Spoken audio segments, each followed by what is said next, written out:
네, 안녕하세요.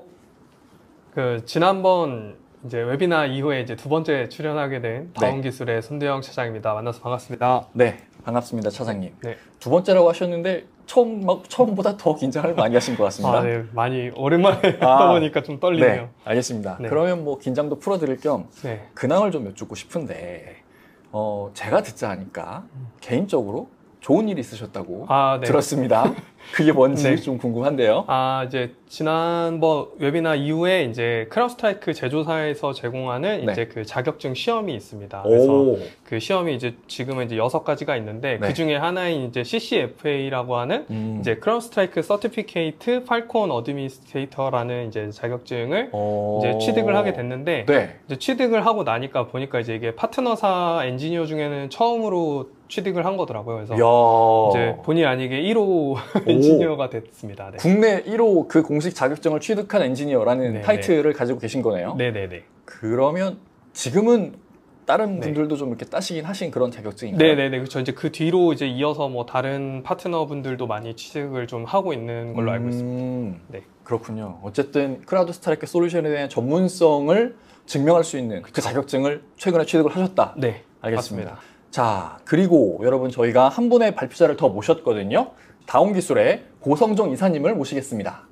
네, 안녕하십니까. 스웨더 IT에서는 오랜만에 인사드리는데요. 네, 그렇습니다. 다운기술에서 영업하고 있는 고성종이라고 합니다. 만나 뵙게 돼서 반갑습니다. 네, 반갑습니다, 이사님. 거의 한 2년 만에 나오신 것 같습니다. 네, 그죠? 스웨더 IT에는 그렇게 됐네요. 네, 그렇게 된 것 같습니다. 하지만 유튜브를 많이 보신 분들이라면 아마 익숙하신 얼굴이지 않을까 싶고요. 이사님의 근황도 좀 여쭙고 싶은데 제가 콕 집어서 요거 하나 좀 여쭤보고 싶어요. 네네.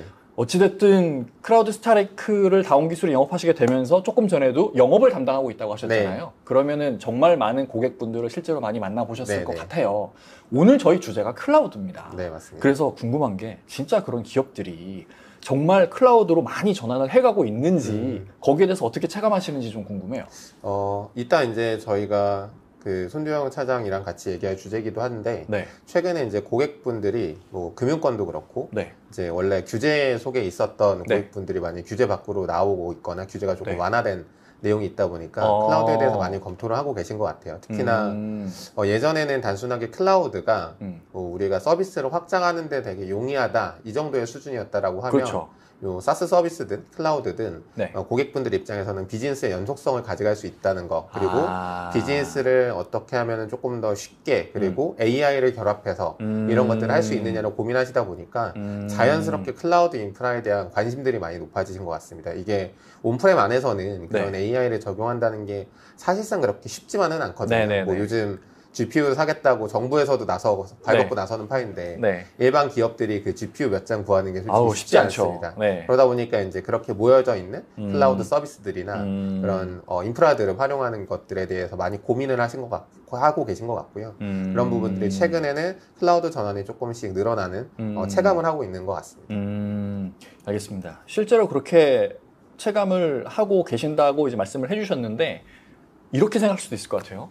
이사님께서 만나 뵙는 그런 기업들이 유달리 클라우드에 관심이 많을 수도 있는 거잖아요. 그래서 제가 궁금한 거는 진짜 그러면 얼마나 많은 기업들이 클라우드로 옮겨가고 있는 건지 그런 어떤 구체적인 뭐 통계 자료랄까요? 수치랄까요?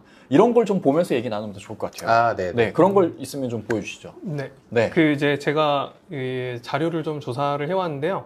이제 삼성 SDS에서 이제 국내 퍼블릭 클라우드에 대한 현황 보고서가 이제 있더라고요. 2025년도 걸로. 그래서 이제 그 자료의 내용에 이제 일부를 좀 가져왔는데 이제 자료 내용을 보면은 이제 크게 보면은 퍼블릭 클라우드를 정말 얼마나 많이 쓰느냐를 봤을 때는 일단 이제 사용 중인 비율이 66% 정도 되고 엄청 많이 이제 사용하네요. 아직 사용하지 않는 비율이 34% 정도로 나와 있습니다. 그리고 근데 이제 여기서 사실 그 앞으로 도입하지 않았지만 향후에 도입할 계획이 있다라는 부분에서도 이제 사실 2년 이내에는 이제 27% 그리고 이제 이후에는 31%인 만큼 이제 거의 절반 이상이니까 거의 한 80%에 가까운 인원 이제 퍼센테이지로 이제 도입을 예상을 하고 있다라고 설문 이제 결과가 나와 있습니다. 야, 지금 그러니까 저 왼쪽에 있는 34% 중에서 그 중에서 지금 거의 58%가 2년 내에는 도입을 할 거다라고 그쵸. 한 거니까 네. 2년 뒤에는 진짜 66 더하기 17이면 83%의 그쵸. 기업들이 퍼블릭 클라우드를 쓰고 있겠다라고 예상할 수가 있겠네요. 그렇죠. 실제 많은 고객들이 지금 클라우드를 쓰고 계신데 물론 그 인프라의 규모는 아직 좀 작을 수도 있습니다. 근데 온프라임에 비해서는. 네네네. 하지만 이제 실제 클라우드로 전환을 하고 있는 중이라는 걸 봤을 때는 네. 그리고 전환할 계획이 도입 2년 이내 있다라는 네. 걸 봤을 때는 네. 굉장히 빠른 속도로 지금 클라우드로 전환이 이루어지고 있다라는 사실을 저희가 체감할 수 있을 것 같고요. 원래 이제 전통적으로 많이 하지 않았던 지금 55%가 이제 금융에 되어 있는데 그러네요. 금융 같은 경우에는 아무래도 규제 산업이기 때문에 네. 전통적으로 클라우드에 대한 비율이 많이 낮았습니다. 네네. 그럼에도 불구하고 지금 55%라고 하는 건 이제 그런 규제가 조금 완화되는 시점에 와 있고 그런 것들이 이제 내년 되면은 더 많은 비율대로 이제 금융 쪽에도 이렇게 늘어날 수 있다라는 사실들을 봤을 때는 전반적으로 저희가 클라우드를 사용하는 비율이 굉장히 높아지고 있고 앞으로도 계속적인 관심들이 나타날 것 같다라고 볼 수 있을 것 같습니다. 규제가 어떻게 보면 완화되면서 클라우드 도입률이 늘어났다는 거는 기존의 금융에서도 클라우드에 대한 관심이 엄청나게 많이 있었던 그렇죠. 건데 네. 규제 때문에 하고 싶어도 못하는 상황이었다라는 걸로 이해해도 될 것 같아요. 맞습니다. 많은 고객분들 만나 뵈면 네. 하시는 말씀이 우리 AI 같은 것도 쓰고 싶은데 네, 이제 AI를 쓰려면 클라우드 네, 해야지. 업무랑 접목을 시키려고 하다 보면 어쩔 수 없이 클라우드에 대한 부분이 생기거든요. 그러다 보니까 그런 부분에서 이제 국가에서도 어느 정도 규제를 풀어주는 과정이 있는 것 같고 그게 앞으로도 계속적으로 늘어날 수 있지 않을까 생각이 듭니다. 그러면 뭐 이 클라우드가 앞으로 점점 더 늘어나겠다라는 거는 자연스러운 예측이라고 봐도 뭐 크게 무리는 없을 것 같습니다. 네. 그렇군요. 알겠습니다. 그리고 이제 이 통계 이제 그 보고서에서도 네. 이제 그 좀 더 살펴보면은 네. 그렇지. 이제 앞으로 이제 클라우드를 그러면 이제 선정할 때 업체를 선정할 때 있어서 고객분들이 가장 우려하는 부분이 어떤 것인지에 대한 통계도 있더라고요. 네. 그래서 그 부분이 좀 이제 흥미로워서 이제 가져오게 됐는데 네. 이제 여기서 보면은 이제 제일 높은 비율이 일단 가격입니다. 가격이 제일 이제 큰 우려 사항이고 그 두 번째가 이제 데이터의 보호와 이제 보안에 있어서 제일 중요하다라고 많이 생각을 하고 계세요. 네. 그래서 이제 이 비율이 굉장히 높기 때문에 이제 이 부분에서는 이제 가격도 중요하지만 이제 거기에 따른 이제 뭐 성능이라든지 이제 데이터에 대한 보호, 이제 보안 이런 측면이 좀 더 중요하다라는 부분도 이제 굉장히 우려하는 사항 중에 하나입니다. 사실 클라우드에 관심을 처음 보였었던 제일 큰 이유 중에 하나는 IT 인프라 운영 비용을 낮출 수 있다라는 거에서 출발을 했잖아요. 그쵸. 네. 그러다 보니까 저런 가격과 비용에 대해서 예전에는 제일 큰 관심을 뒀었지만 제가 듣기로는 클라우드를 정말 많이 사용하게 되면 오히려 온프렘보다 비용이 더 많이 나온다고 요즘에 들었거든요. 네. 그래서 가격이랑 비용만으로 접근해서는 좀 뭐 후회라고 할까요? 뭐 그런 경우도 있다고 하더라고요. 맞습니다. 그래서 저는 저 두 번째 항목이 더 중요하다고 보는데 데이터 보호와 보안이라는 거는 기존의 온프레미스 환경에서는 알아서들 잘 이렇게 보호하고 있었을 것 같거든요. 근데 우리 인프라의 일부가 클라우드로 갔네? 하지만 저것도 우리 인프라니까 보호하긴 해야 될 거잖아요. 그래서 기존의 온프레미스에서 잘 갖춰놨었던 그 보안 환경이나 뭐 보안 솔루션을 클라우드로 갔어? 그럼 거기도 적용하지 뭐. 그랬는데 이게 제대로 안 되네? 라는 거에서 저런 좀 반응이 생기지 않았을까라는 그런 생각도 들어요. 네. 실제 이제 클라우드로 아까 말씀하신 게 가격 얘기를 많이 하셨는데 네. 고객사들이 이제 처음에는 클라우드가 싸대 라고 이제 인식하셨는데 네. 실제적으로는 클라우드가 무조건 싸진 않거든요. 그러니까요. 어떤 상황에 따라서는 오히려 클라우드가 더 많은 비용을 낼 수도 있긴 합니다. 근데 이제 저희가 클라우드로 전환하는 가장 근본적인 이유는 확장성, 뭐 아니면은 유연성 이런 것들이거든요. 그리고 민첩한 어떤 그렇죠. 그렇죠. 우리가 어떤 사업을 전개하는 데 있어서 예를 들어 사업을 전개하는데 기존 같은 경우에는 온프렘 서버를 구축하고 구매해서 구축하고 그렇죠. 설정 잡고 여기에도 굉장히 많은 비용과 맞습니다. 시간이 들어갑니다. 근데 이제 클라우드로 전환하게 되면 그런 것들을 클릭 몇 번으로도 해결할 수 있는 서비스들이 많다 보니까 굉장히 빠르게 확장할 수도 있고요. 그리고 예를 들어 대용량 어떤 서비스들을 처리해야 되는 입장에서는 많은 리퀘스트가 들어왔을 때 어떤 그런 것들을 빠르게 확장해가지고 그렇죠. 처리할 수도 있는 이런 부분들을 봤을 때는 그게 무조건 비용으로 비싸다, 싸다라고 보기는 조금 어려워진 것 같아요. 이제 클라우드에 대한 성숙도가 높아지면 높아질수록 아무래도 이제 그런 비용적인 부분들이 결국에는 서비스랑 연결되느냐 안 되느냐를 보실 것 같고요. 이제 그 다음으로 넘어오는 게 결국에는 보안일 것 같습니다. 최근에 뭐 계속적으로 사고 많이 나고 있는데 그러니까요. 이게 비단 온프레미여서 사고 났다라고 보기는 어려운 것들도 또 있고요. 저희가 이제 또 뒤에서 설명드리겠지만 최근에 이제 클라우드 관련된 사고들도 많다 보니까 아무래도 고객 입장에서는 이제 가격이랑 비용에 대해서는 이제 재무적인 판단이 좀 들어간다라고 하면 결국에는 데이터 보호와 보안은 이제 실제 이걸 운영하는 환경에서의 어떤 우리가 중요하게 봐야 되는 요소 중에 하나이지 않을까. 그래서 그게 이제 어떻게 따지면 두 번째로 올라온 내용이지 않을까 생각이 듭니다. 하긴 뭐 저 첫 번째, 두 번째가 53%, 47%라는 거는 저 두 가지 사항만 크게 어떻게 보면 해소가 된다면 클라우드로 전환하는 거에 대한 장벽은 크게 뭐 문제가 되지 않는다라고 봐도 될 것 같습니다.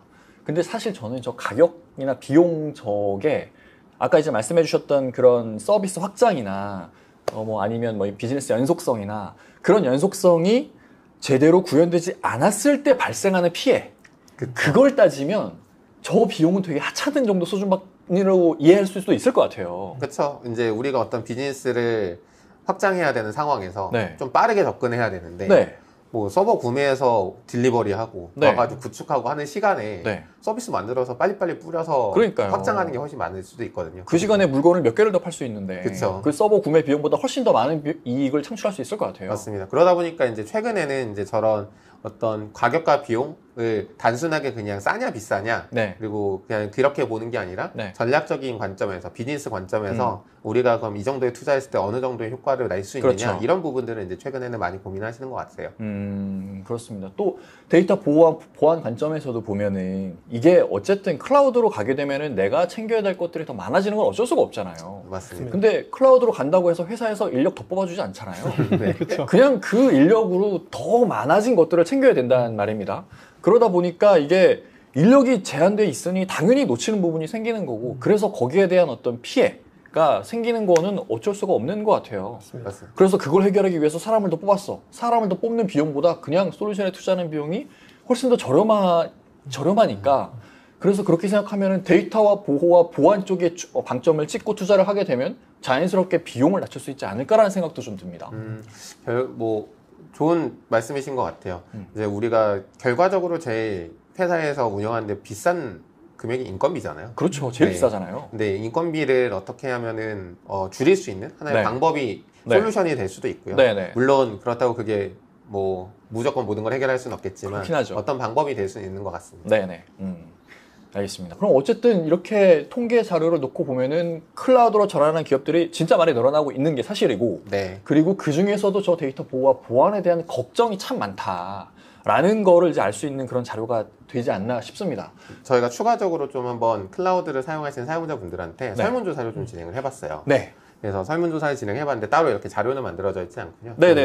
많은 분들이 참여를 해주셨는데 이제 설문조사를 봤을 때 저희가 이제 가장 우려되는 보안 위협이 미스컨피그레이션 그리고 데이터 유출 두 가지에서 이게 이제 클라우드가 쉽게 설정할 수 있는 반면에 반대로 놓칠 수 있는 포인트들이 너무 많아요.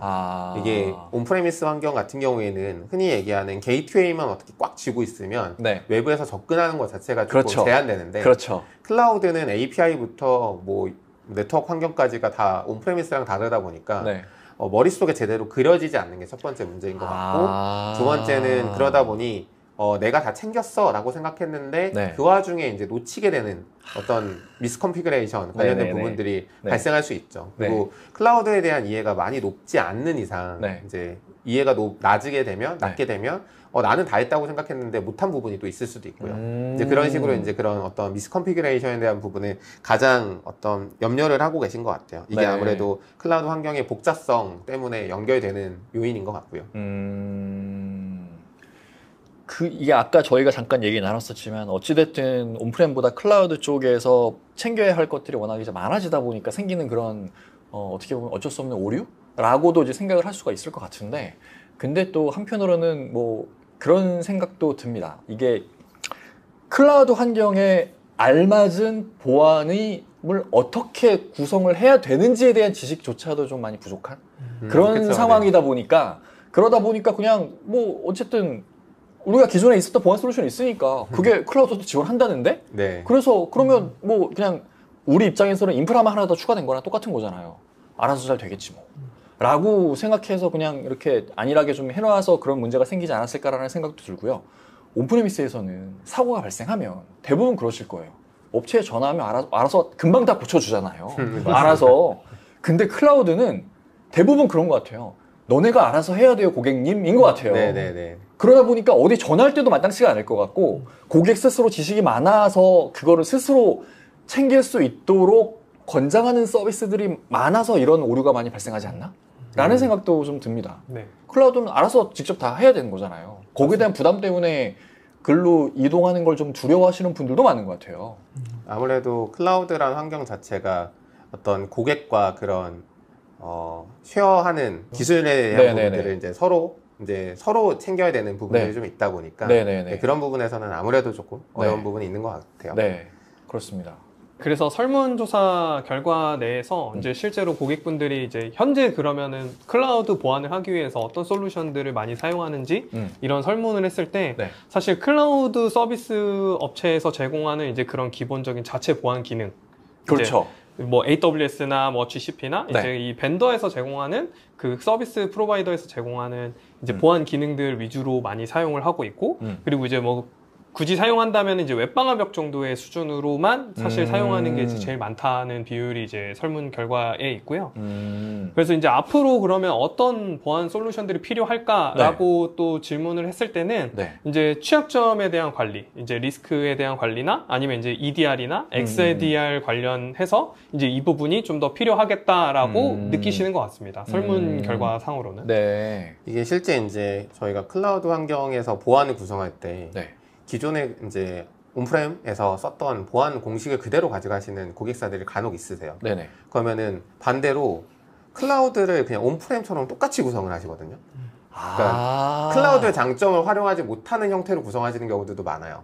하긴 그러면 온프렘에 적용했던 거 잘 되겠지 뭐 라고 생각을 할 테니까요. 동일하게 뭐 예를 들어서 온프렘에 적용했듯이 방화벽 놓고 웹방화벽 놓고 IPS 놓고 이런 식의 이제 구성들이 있는데 실제 이제 클라우드의 확장성을 쓰려면 그런 식의 구성들이 조금 배제돼야 되고, 그러니까 변경이 돼야 되고 바뀌어서 이제 실제 클라우드에 최적화된 어떤 클라우드에 최적화된 어떤 이제 구축이나 운영 방식들이 필요하겠죠. 이제 거기에 따른 보안 솔루션을 같이 고민해야 되는데 아직까지는 이제 그런 부분에서 고민과 투자들이 조금은 적은 것 같아요. 그러다 보니까 아까 이제 손대영 사장이 얘기한 대로 뭐 웹방화벽 같은 걸 놓는 게 지금 현재 거의 대부분의 보안의 끝이고 이제 조금 더 투자해도 이제 클라우드 네이티브에서 제공하는 어떤 보안 기능들, 스택들을 쓰는 게 현재는 좀 대부분인 것 같습니다. 그게 결국에는 조금 더 심층적이고 복잡도가 높은 클라우드 환경에 대한 이해를 하면서 보안 구성을 하기보다는 과거에 그냥 온프렘에서 했던 것처럼 동일하게 좀 구성하는 형태가 좀 아직까지는 있다 보니까 실제 클라우드에 대한 보안에 대한 고민보다 과거에 했던 거를 그대로 클라우드에 적용할 수 있을까라는 고민들을 오히려 고객분들이 좀 많이 하시는 것 같은데 그게 장기적인 관점에서 봤을 때는 클라우드를 제대로 쓰지 못하고 비용은 비용대로 낭비하는 어떤 그런 것 같아요. 포인트가 될 수가 있습니다. 클라우드를 제대로 활용하지 못하고 클라우드에 대한 지식이 부족하니 그런 형태로 클라우드를 사용하고 있는 거라고 봐야 되는 거네요.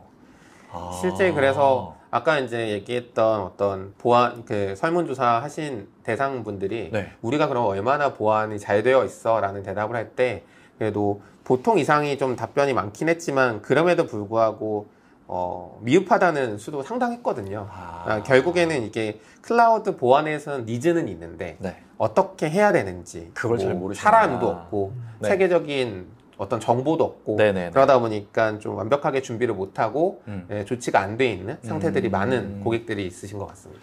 저는 지금 말씀을 듣고 보니까 이런 궁금증이 생기는데 이건 어떻게 보면은 저만의 특성일 수도 있습니다. 제 입장에서는 진짜 온갖 많은 다양한 보안 벤더들을 접하고 그들도 다 클라우드 얘기를 하다 보니까 클라우드 보안에 대한 정보는 넘치는 것 같아요. 넘치는데 근데 그럼에도 불구하고 지금 말씀하신 걸 들어보면은 그 어떤 좀 지식이 조금 이제 부족하고 접할 수 있는 기회도 적다라고 말씀을 하시는 게 그 많은 벤더들이 이야기하는 클라우드 보안이라는 거에 대한 수준이 너무 높아서 우리 실무분들이 이해하기 어려운 거라고 봐야 될까요? 그런 것도 없지 않아 있는 것 같고요. 아시는데 네. 조직의 특성상 지금 구성되어 있는 클라우드가 그거를 적용하기가 어려운 상황이 또 있으실 거예요. 네, 실제 이제 고객사에서 클라우드를 완벽하게 클라우드 서비스처럼 구현해서 쓰는 게 아닌 아까 말씀드린 온프렘 형태로 그대로 어떤 이전을 했다라고 하면 클라우드형 서비스를 만들어서 보안 솔루션을 만들어서 공급하는 저희 같은 입장에서 봤을 때 여기에는 이게 적용되지 않아요 라고 얘기해야 되는 케이스들이 생길 수 있는 거죠. 그러면 그런 고객들한테는 먼저 클라우드를 지금 이용하고 있는 행태부터 뜯어고치실 필요가 있습니다라고 어떻게 이용하시는지를 보고 저희가 거기에 맞는 어떤 솔루션을 제안하거나 방법들을 좀 말씀드려야 되는 게 좀 선행이 돼야 되는 것 같고 최근에 미팅을 나가보면 그런 식으로 이제 많이 말씀들을 하고 계십니다. 그러면 그러한 어떤 정보를 습득했었을 때 그러네 우리도 그렇게 좀 바꿔야겠네요라고 반응을 보이시는 분들이 훨씬 더 많은가요? 그쵸. 이제 최근에는 클라우드에 대한 이해도가 조금씩 높아지다 보니까 이제 그렇게 얘기를 많이 해주시는 것 같고요.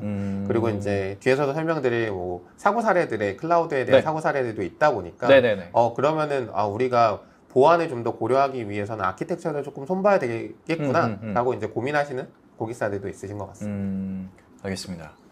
그러면 지금까지 말씀해 주셨던 걸 어쨌든 종합적으로 요약을 하면은 클라우드를 제대로 이용하지 못했었던 것도 있고 그리고 클라우드를 제대로 이용한다 하더라도 한정된 인력과 여러 가지 어떤 자원적인 제한 때문에 다양한 보안 좀 챙겨야 될 것들을 제대로 못 챙기는 바람에 보안에 구멍들이 좀 많이 생겨났었던 게 현재의 상황이라서 설문에 참여하신 담당자분들도 야 우리 클라우드 보안 아직 많이 부족한 것 같아 라고 생각하시는 것 같아요. 맞습니다. 그러면은 실제 그렇게 느끼는 기업들 입장에서는 실제 사고도 많이 발생했을 것 같거든요. 그리고 그렇게 느끼시는 분들이 진짜 그런 사고를 경험했기 때문에 그렇게 더더욱 느끼실 수도 있는 거고 그러면 우리가 접할 수 있는 그런 클라우드 환경에서의 어떤 보안 사고 어떤 대표적인 보안 사고 그런 것들을 좀 살펴보면 더 좋을 것 같습니다. 네, 그래서 제가 이제 클라우드 보안 사고 사례를 좀 이제 3가지 정도를 준비해봤는데요. 일단 그 첫 번째로는 이제 그 힙쉬퍼라고 하는 이제 미국에서 이제 이런 배송 관련된 이제 사업을 하고 있는 이제 회사의 이제 고객 정보가 이제 유출된 사례입니다. 지금 이거 송장 이미지 아닌가요? 네, 맞습니다. 송장 이미지가 유출된 거예요? 송장만 유출된 건 아니고 이제 정확히는 사실 이 기업에서 사용하는 S3 버킷이 그냥 공개된 상태로 이제 그래요? 있었고 이제 그게 그냥 방치되어 있다 보니까 그 안에 포함되어 있는 이제 정보가 이제 1,430만 명의 개인 정보가 유출이 됐습니다. 그래서 이제 지금 보시는 것처럼 이제 송장도 있지만 뭐 이 안에 이제 이름이라든지 뭐 주소라든지 그다음에 이제 뭐 연락처 이런 개인 정보들이 이제 다수 포함됐고 이제 뭐 세관 신고서도 있었고 진짜요? 그래서 이제 다양한 좀 데이터들이 이제 한 번에 많이 유출된 사례 중에 하나입니다. S3 버킷이라고 말씀하셨잖아요. AWS의 그 오브젝트 스토리지잖아요. AWS에 올라가 있잖아요. 맞습니다. AWS는 S3에 올려놓으시면 안전하게 잘 보호됩니다라고 얘기할 것 같은데 그게 털렸다는 얘기 아닌가요 지금? 맞습니다. 근데 이제 저거는 정확히는 AWS의 어떤 보안에 문제점이 있었다라기보다 아까 말씀드렸던 미스컨피그레이션이죠. 고객이 저거에 대한 컨피그레이션을 비공개로 해서 만들어 놨어야 되는데 그냥 공개로 만들어 놓으신 거죠. 그러니까 이 부분에 대해서 AWS에서는 정확하게 우리는 침해당한 건 아니다 라고 얘기할 수 있는 거고 왜냐면 사고가 난 건 아니니까.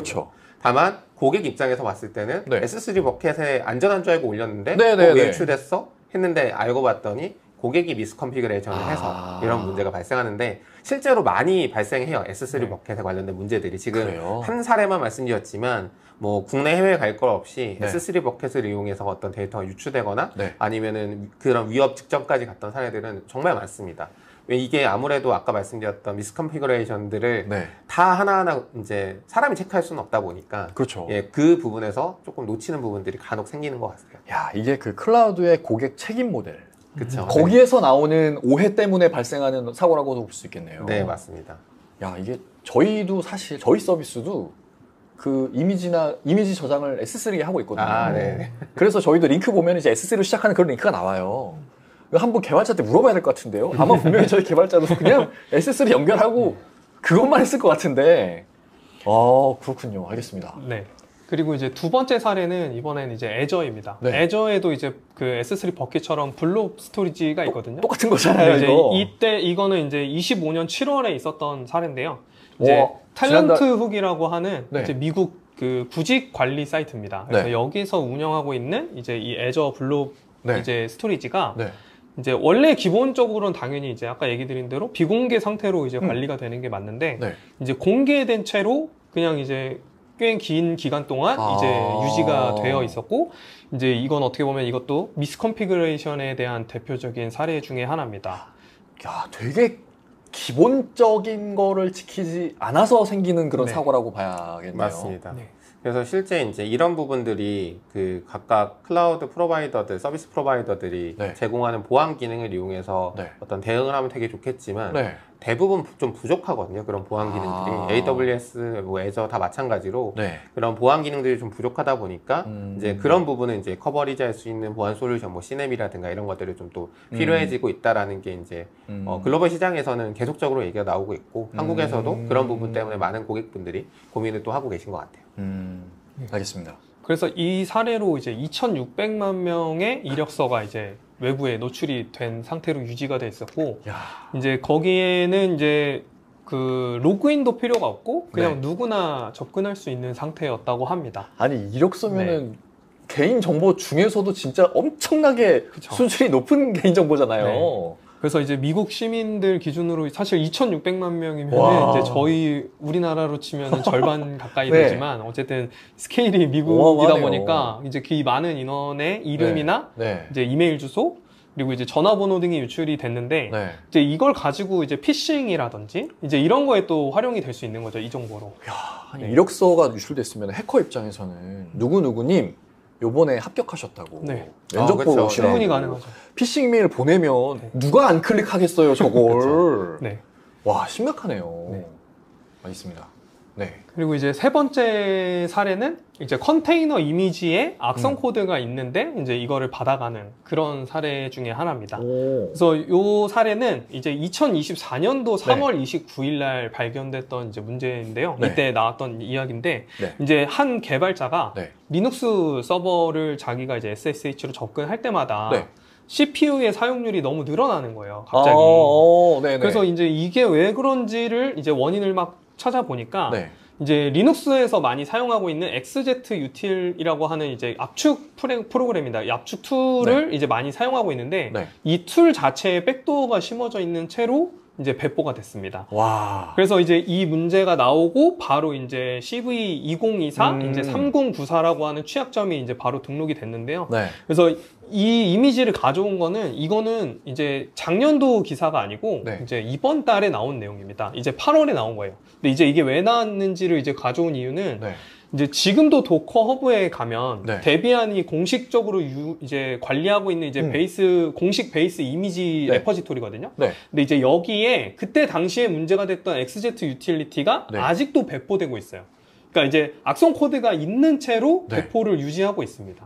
그래서 이제 이 이미지에 있는 XZ UT를 만약에 누군가가 그대로 그냥 받아서 네네네. 개발자분이 많이 사용한다면은 네. 이제 이 악성 코드를 그냥 가지고 이미지를 가지고 사용하게 되는 구조가 되는 거죠.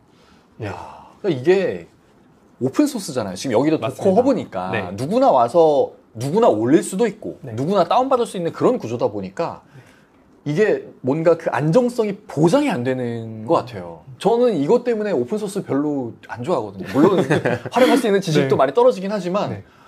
아니 이게 진짜 다운받았다가 이렇게 백도어 심어져 있는 거를 모르잖아요. 맞습니다. 만약에 저게 오픈소스 커뮤니티가 아니고 뭐 예를 들어 레드햇이야. 레드햇이 자기네 공식 커뮤니티에서 저런 걸 배포하는데 백도어가 심겨져 있을 리가 없잖아요. 그런 게 좀 되게 무서운 것 같아요. 네. 네. 그래서 이 뉴스 기사의 내용을 보면은 네. 이제 왜 아직도 악성 코드가 있는데 네. 이제 배포를 유지해 주느냐라는 그러니까요. 질문을 이제 누군가가 했는데 네. 이제 데비안에서는 답변이 이제 이 툴 자체가 네. 이제 어쨌든 신규 버전이 나왔거든요. 그러니까 이 네, 악성 네, 코드가 네. 없는 채의 버전이 계속 나왔고 네. 사실 지금 버전은 굉장히 오래된 버전이니까 네. 사용하는 사람이 그리 많지 않다. 그리고 우리는 이제 이 히스토리 측면에서 이걸 네. 유지해야 된다라고 답변을 했어요. 그래서 이거를 지금도 배포하는 그 툴에서 다운받을 수 있습니다. 아니 막아야 되는 거 아닌가요? 히스토리 그건 자기네 사정이지. 강조하는 것 같은데. 네. 그래서 요 사실 지금은 이제 XZ라는 어떤 툴 하나지만 사실 이런 경우도 말고 이제 그냥 누군가가 잘 만들어 놓은 컨테이너를 그대로 가져다가 사용하는 경우가 굉장히 많거든요. 그렇죠. 그래서 그런 과정에서 이제 CI/CD 파이프라인 안에서도 이제 가져올 때 개발자분들이 그냥 바로 잘 만들어진 컨테이너를 사실 검증 없이 사용하는 게 문제인 거거든요. 그냥 놓고 돌리면 쫙 배포되니까 신경 안 쓸 거잖아요. 그런 부분에서 이제 사실 검증을 하고 배포하는 거나 이제 사용하는 게 중요하다라는 걸 이제 느낄 수 있었습니다. 함부로 다운받으면 큰일 납니다, 여러분이라는 거네요. 이게 뭐 지금 이거는 어떤 뭐 컨테이너에 대한 문제지만 실제 저희가 뭐 레파지토리를 이용해서 레파지토리 안에 있는 정보들을 가지고 개발하시는 분들이 굉장히 많잖아요. 요즘은 뭐 A부터 Z까지를 모든 거를 혼자 코딩하는 시대는 아니니까. 그렇죠. 더군다나 요즘 AI-는 지가 맘대로 AI 에이전트가 코딩하고 있을 텐데 그때 필요한 레파지토리 갖고 와가지고 배포할 수 있거든요, 충분히. 근데 그 과정에서 그러면 악성 코드나 내용들이나 이런 좀 위협이 될 만한 내용들을 검증을 할 수 있느냐.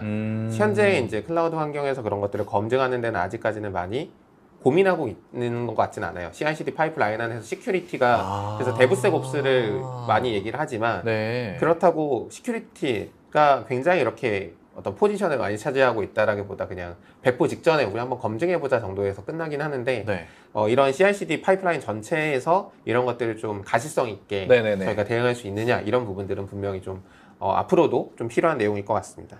CI/CD라는 것 자체가 태생이 그 개발자의 배포 생산성을 향상시켜 주기 위해서 나온 건데 맞습니다. 거기에 악용을 하게 되는 거죠. 악용해서 이런 게 나온 건데 만약에 거기에 보안 챙긴다고 뭔가 보안 검증 프로세스가 들어가요. 평소보다 배포가 늦어져. 아무도 안 쓸 거잖아요. 그러면. 그렇죠. 그러니까 지금 이게 편의성을 위해서 보안을 약간 희생한 꼴인데 근데 그럼에도 불구하고 저런 거를 활용해서 공격들이 워낙에 많이 있으니까 이제는 보안을 챙겨야 된다라는 건데 안타깝게도 그런 CI/CD 도구들을 제공하는 그 서비스 프로바이더 입장에서는 여전히 그냥 일단 생산성 쪽에만 좀 초점이 맞춰져 있는 것 같다라는 거네요.